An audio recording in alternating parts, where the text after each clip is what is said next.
welcome back to another enlightening episode of The Mindful Living. So, dear listeners, we live in a time where ambition often collides with the exhaustion, and where, entrepreneurs, those who appear to have it all together, are quietly kind of struggling with the anxiety, depression, burnout, right? So, which actually raises a deeper question I definitely would love to share with you all, dear listeners. The question is what if the path to true success is not just about pushing harder, but about aligning our mind, body, and spirit with the very principles of nature and um, even the quantum physics itself, right? So, dear listeners, my guest today is Alessandro Grampa. So, welcome to the show, Alessandro. Hi, Vic. How's it going? Nice to connect back here on the show. Amazing, amazing. Lovely. I really love that we have you again on our show. And um, dear listeners, before we start, as you know, I always introduce our guest with all of you. So, Alessandro is a serial impact entrepreneur who knows this paradox firsthand. So, he has launched his first company at 19, built multiple ventures, past seven figures, and yet discovered that high performance often came at the expense of mental health, like battling ADHD, panic attacks, post COVID depression. So he found healing and clarity through the meditation, biohacking, and ancient practices that science is only now beginning to validate. So, as the founder of Whole Grain Wisdom, he is on a mission to bridge the ancient wisdom and the modern science to help people perform at their peak while also staying grounded in what truly matters. So, a Buddhist digital nomad and a father who now builds companies from nature, travels the world with his family, and teaches others how to align their goals with the holistic well being without burning out. And today we will talk about what holistic well-being really is, whether going holistic make us softer or sharper, the roots of entrepreneurial mental health challenges, and uh, even the very good question is how quantum physics offers a lens into um, the connection between mind, matter, and spirit. I would say. So why do it? Let's get started. Welcome to the show again, Alessandro. Thanks so much. Amazing. So, Alessandro, uh, the big picture, definitely, I'd love to start with that. Uh, we all talk about holistic well-being, right? So, what does holistic well-being mean to you? How is it different from the way that most of your entrepreneurs approach wellness? Well, I did start the journey itself as any other entrepreneur. My journey started with meditation because of the many panic attacks and stress that I was having, but then it quickly got into biohacking and then working on, the biological part of the body, the metabolism and so on, the supplementations, the nootropics eventually at some point, everything to be sharper and to be just, more in the zone, while still working like crazy. And what I actually understood is that it worked until a certain point, but if you live on a deficit, I make always the comparison of a phone that recharges the battery over time.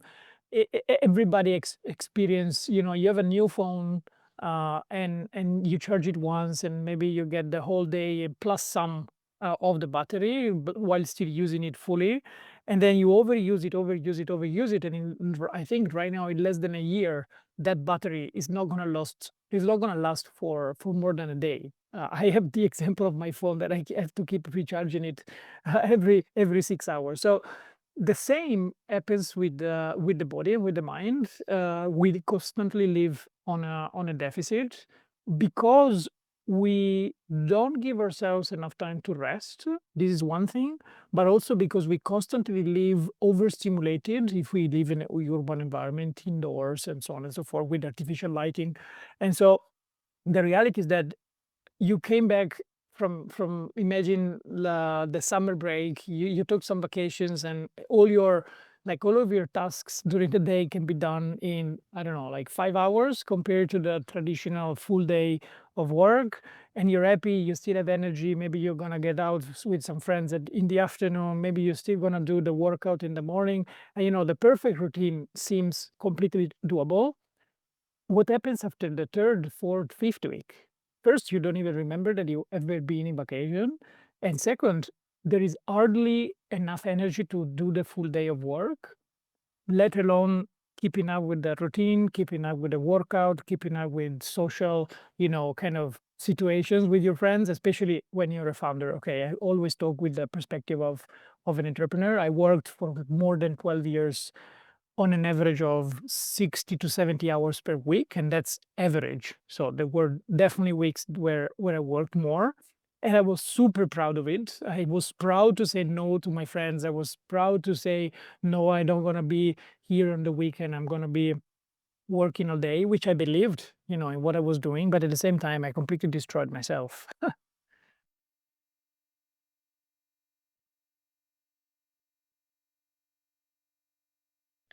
So, like, was there a turning point where you realized that you couldn't keep striving without uh, redefining what well-being meant for you? Well, for me, the turning point, it's been a mix of different situations in life. First of all, the first one was I started to lose passion on my company and on the company's vision. I believed in it for so long, and at some point, I was just like, I don't recognize myself anymore. I was tying my identity to the company. And so when the company was going up, I was very happy. When the company was going down, I was depressed. I mean, it was a roller coaster. But even more so, it was, I think, when I was working with ancestral medicine people from Colombia. I lived there for a while with my wife, so we knew a bunch of people from the natural healing community and so on and so forth. And I think one conversation really shocked me, I believe, because we were starting to figure out how to have a family, like how to have kids and so on. And the person told us, like, super bluntly, guys, you're never gonna get kids if you continue this lifestyle. And they were like, "Oh, wait a second. Why are you saying this?" And their explanation was that from an energetic point of view, there wasn't literally more space, for investing in such another creation projects. We were so focused, both of us, my wife and I, on new companies, that the creation energy was there already, 100% dedicated to it. So there was no additional energy for having kids. And at the beginning, I really laughed, but now after more than 1 year of journey and completely changing the lifestyle, I have to be honest, if we hadn't made that lifestyle change, we would not have kids now. And this is a hard reality for many others, because I believe that Western medicine is not honest enough about these very topics. In the majority of cases, they have no idea what energy is, and this is one problem. But even when they do have some kind of correlation, to stress and to cortisol hormonal problems, metabolism, uh, you know, imbalances and so on. So they have some instruments that they know when things don't work in your body, but they don't have the courage to tell you. They just keep saying, "Oh yeah, why don't we just do some artificial intervention and we figure it out that way?" But we're not meant to be artificially managed or controlled. Like, we are beings, we are human beings, we are perfectly already as we are. We just need to let the body do its work of self-healing and self-rebalancing. There is a very famous keyword, I think, when you get into the holistic world, which is homeostasis. This is coming from ancient Greek, and it's the inner capacity of the body to rebalance itself. The problem is that when you clearly work and clearly live in a deficit, we completely lose the capability to rebalance ourselves. And this is the major issue, and probably no very, very few people talk about it. Mm, I understand. That's so relatable. I mean, sometimes it takes collapse before we realize that wellness is not a luxury, it's the foundation of sustainable success. Well, yeah, there's a sad but very true uh, analysis, let's say, or explanation for this is the fact that human beings are into this dimension, into this life on planet Earth to learn through duality, the hot and the cold, the bad and the good. I mean, you wouldn't know what true well-being actually mean if you hadn't gone through the mess, if you hadn't gone through the depression and so on and so forth. So, to anyone out there that is actually struggling with this, I think for me, especially, like the major turning point was to understand the more that you are down, the more as a rubber band contra, like a counter force, you can actually be catapulted up. Because the reality is that we are really here to learn through this duality, and the yin and the yang and the Shiva and Shakti, depending on the culture that you want to mention, we've been talking about this since thousands of years. Got it. Hmm.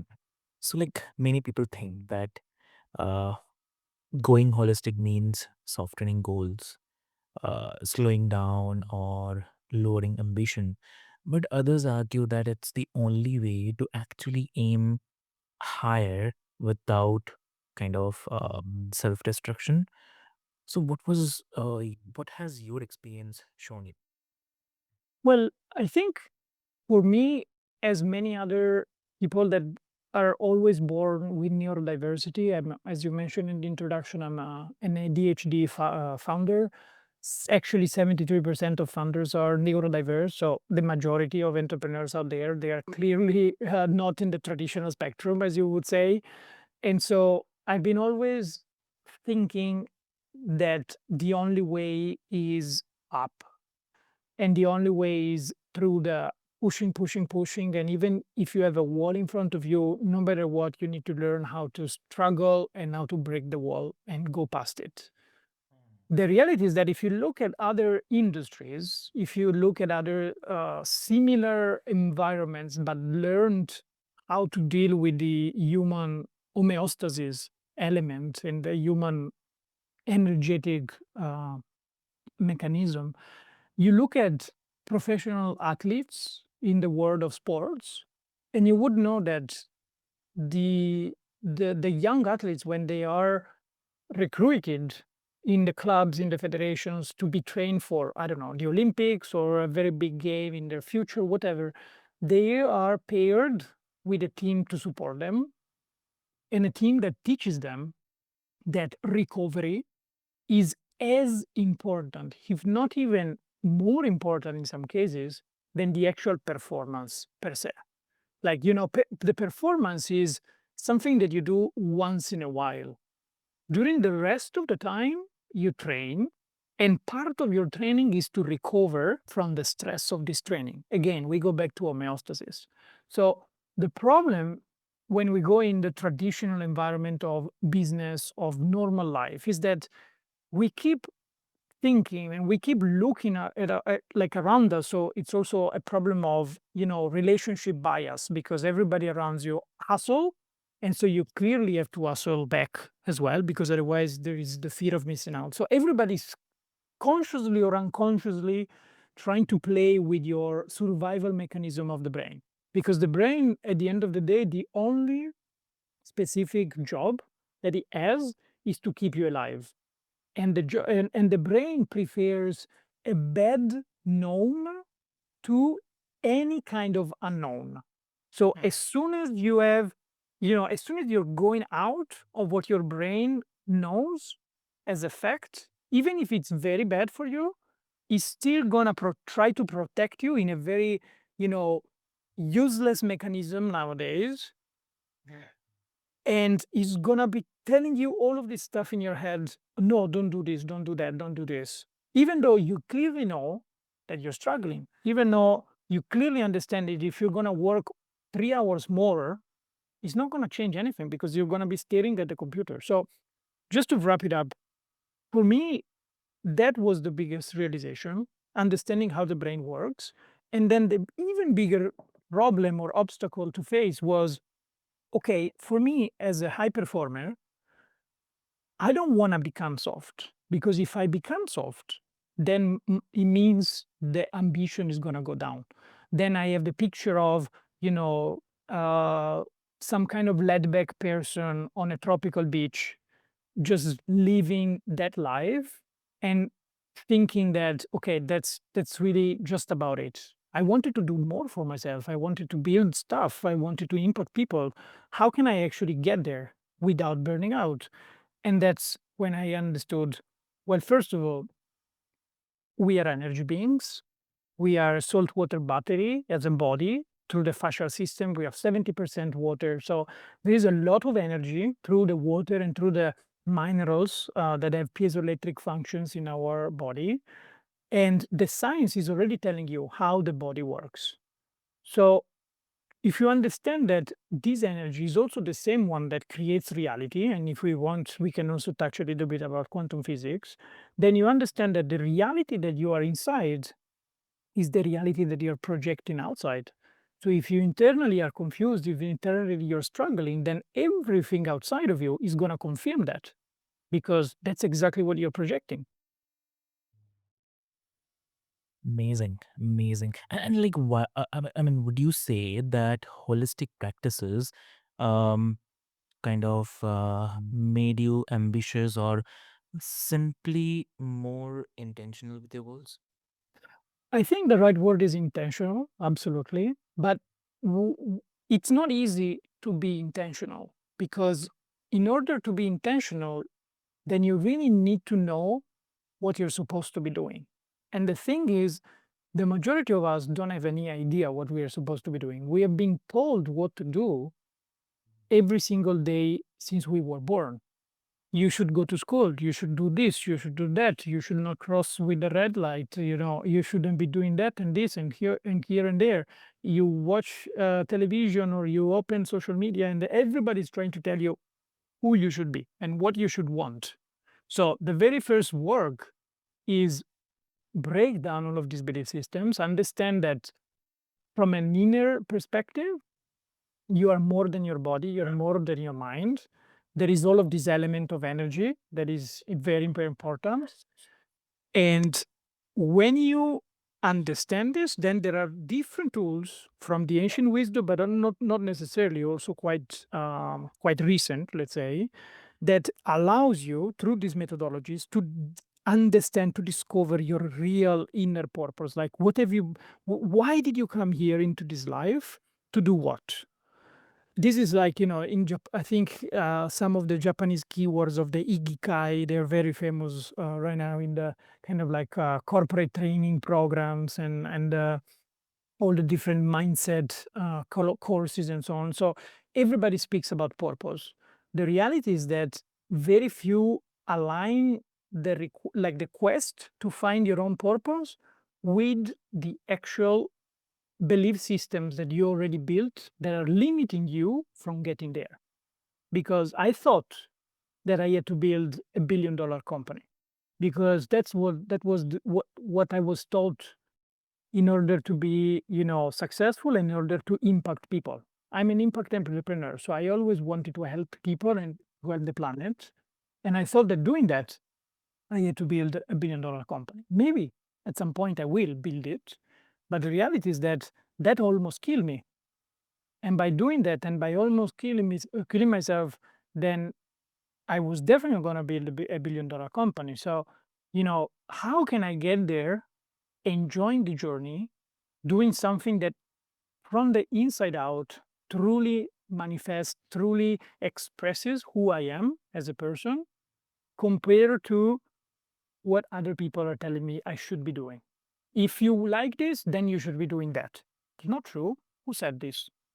So when you are intentional, because you know what's your inner purpose, then you can actually start to build a life that aligns with your values. And of course, it takes a lot of courage because you need to break down a ton of extra belief systems and a ton of extra, you know, wrong ideas that the world put you in your head. You need to start to become very independent. You need to start to take a lot of responsibility for your actions. And if you're a founder, well, the exercise is actually quite similar to what you already started to build for your own companies. But this time you need to do it for yourself, which is even more courageous, let's say. And when you're intentional, then everything you do is aligned on something that is bigger than you. It's actually, universe energy that starts to kind of align almost magically to give you what you want, which in this case is being yourself instead of being somebody else. That's amazing. I mean, it reframes the well-being as a kind of competitive age, uh, rather than a retreat from the achievement, I'd say. Yeah. Yeah, because to be honest, who wants to give up their dreams of being successful and being happy and just achieve what they want to achieve just for the sake of happiness? And like, so let me rephrase it, probably in the sense of everybody wants to be happy, right? But Mm. the way that we think that we can become happy, it's distorted. We are trained that we need happiness because we achieve something externally. Instead, you first choose to be happy internally, and then reality flashes you back, projects you happiness outside of you. This is how quantum physics work. And so if you keep doing things so that you can be happy, that's the bigger problem. So if you think that you're going to be happy if you are successful or if you have ambition, you will constantly chase ambition and chase success. But if you actually reframe it and you understand that it starts first from the inside and then it goes projected outside, then first you need to take the time to understand what does it mean to be successful inside of you. Then do all of the exercises, all of the methods to break down the old belief systems and build the new ones so that you can really be successful and happy inside. And then magically you start project all of this outside. So the process is more or less similar in the goal, but the methodology is absolutely different. And it's based on how reality works from a physical perspective. And so it's not anymore, the ancient wisdom woo-woo conversation where you need to meditate all day so that you can become a guru. And then after that, you're going to levitate because you're meditating very well. Well, that's not the point. The point is understand why you need to meditate. Do you need to meditate so that you can have space in your head? So that when you have space in your head, you can actually use other methods to discover what are you meant to be doing and your inner purpose and so on and so forth? If the answer is yes, then it's a good direction. But if the answer is, all my friends are meditating and it's cool because there is a nice yoga center downstairs my place, so let me meditate a little bit more. Yes, it's definitely better than go smoking some cigarettes, but it's still not going to bring you anywhere. I agree. Completely. Yeah. And so like let's zoom out even further, right? You often explore the connection between mind, spirit, and even the quantum physics as well. So, how do you see quantum science validating or maybe expanding what ancient traditions have always taught about the human potential? Well, I think the very first uh, concept that I actually like acknowledge and really, really understood like deeply inside of me relatively recently was an equation from Einstein that everybody always learns at school, but nobody really understands what does it even mean, which is energy equal mass for speed for light speed squared. E equal mc squared. And you understand, okay, what does that even mean? Like everybody seems so amazed that they discovered this formula, they developed this formula, and it's actually more than 100 years ago, I think, right now. But still, nobody's really applying it to the real life. The real life explanation is that energy, the E part of the equation equal mass, which is the material thing, per speed squared. So if you understand basic math, you understand that the equal in the middle, it's, energy and mass are the same thing. They just have a different speed eventually. So when you understand this, there is no more need in theory to go further into explaining what the ancient wisdom has been telling us so far, because ancient wisdom is telling us that we are energy, we are infinite souls with no time. Well, probably there is a little bit of time, but like it's so immense that it's almost no time. And we keep reincarnating into a new body every time that we need to learn something. And somehow science, of course, with very different words, is telling you that the mass of a thing is equal to their energy. So if we are energy, then how can we keep thinking that our materiality is limiting us from achieving or becoming what we want? If we are energy, we can do anything we want. And the more that you go deeper into these conversations, I mean, you can understand the concept of at the subatomic level, how the atom between, the proton, the nucleus, and the electron, there is 99.9% empty space. So even when you actually think that something is physical, material, 99% of it is actually empty space, even us. So if all of this is keep telling you that when you really understand the micro level, it's all about energy, then our brain becomes this quantum computer that elaborates and processes this energy, this information, and then it projects the energy outside and it becomes your reality that you're living every day.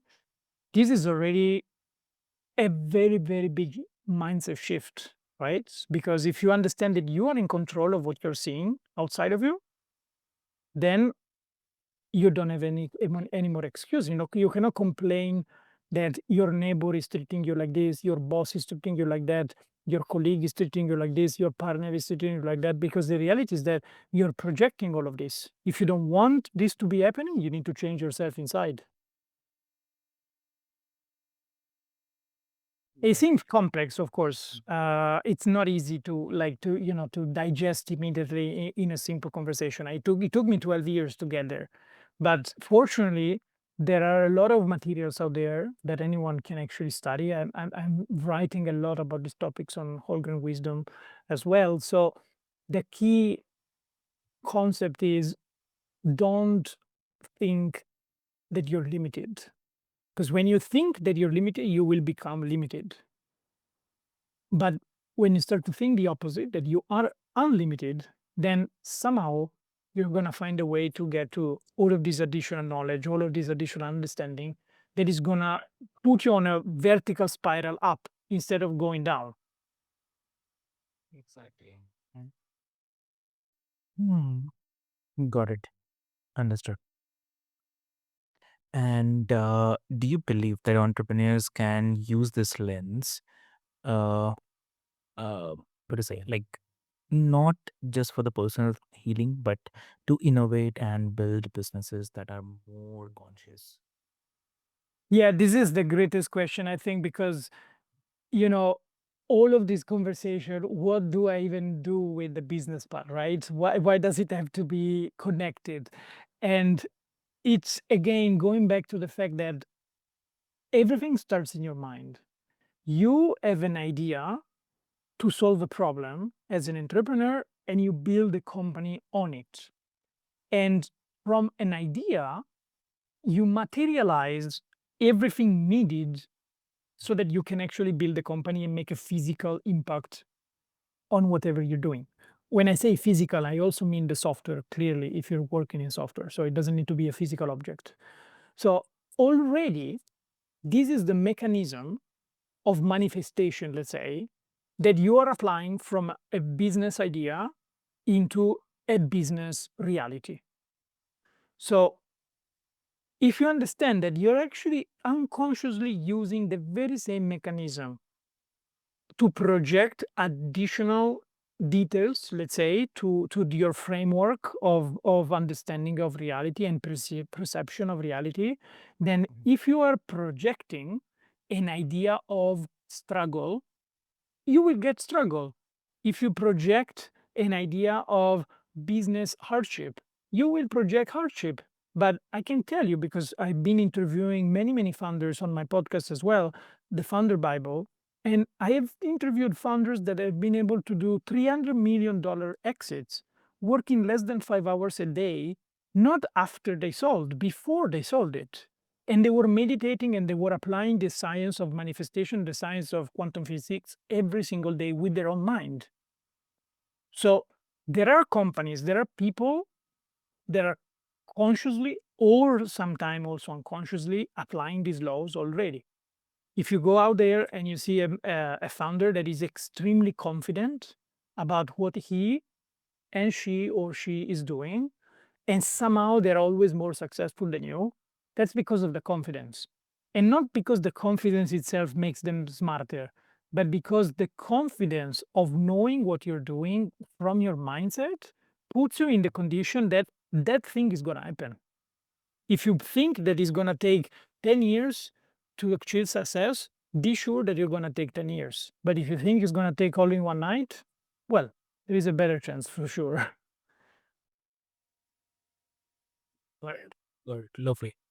That's a profound, like, seeing entrepreneurship not just as a career path, but a field where science, spirituality, and purpose coverage. So, continue, Yeah, sir. there's been a founder that I interviewed some time ago that he told me very clearly, look, Ale, I believe that if you're not a religious person, entrepreneurship is actually the fastest path to spirituality that you can ever have.